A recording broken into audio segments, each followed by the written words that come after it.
Before you took the role of cinematographer and director of photography, you were the camera operator on some pretty significant films, such as Close Encounters of the Third Kind and The Deer Hunter.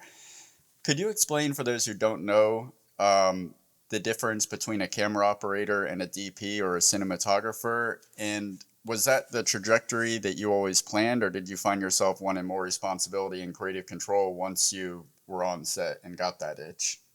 Yeah, well, the difference between director of photography and camera operator is the camera operator is the second cinematographer, a second DP, and he's the guy that actually looks through the camera, and then you communicate to the director through the cinema or the DP, director of photography.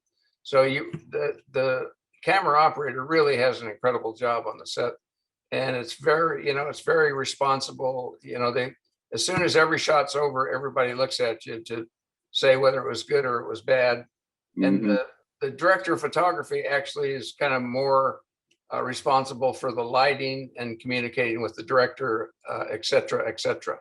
Okay, very nice. Yeah, that's what was my interpretation of it too. Is that the director of photography is in charge of pretty much the overall look, making sure that you're seeing everything and seeing everything from the right place. I think it's a really good lesson for those kids out there who are watching film and say, I want to do that, but you don't know what you're asking to do. You go to school, say, I want to be a director of photography. You're like, why aren't they letting me look in the camera? No, you want to be a camera operator. The camera operator is a great job. It's Right.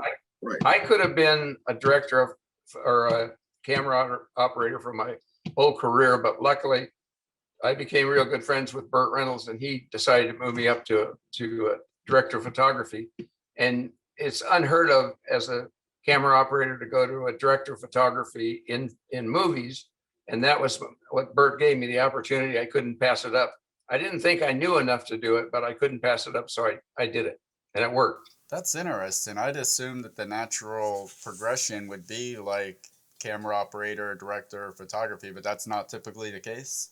No, it is the case, but to get the job from camera operator to director of photography is almost impossible. It's a very, very hard step in the business. Wow.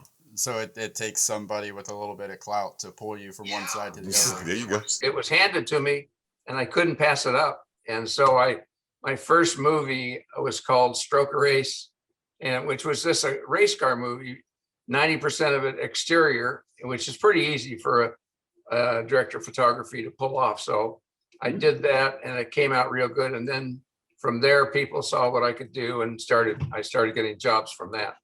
Amazing. Now you say it was handed to you, but earlier you said you weren't good enough to be an athlete. I say no. You were handed the ball and you scored. So tell Bert knows best. Awesome. I just like how he says I started getting jobs as if he's talking about like Target. Or oh no, he started getting he's working with jobs. Richard Donner, Steven Spielberg. That's amazing. He said he was lucky, but he's also talented. So you need both.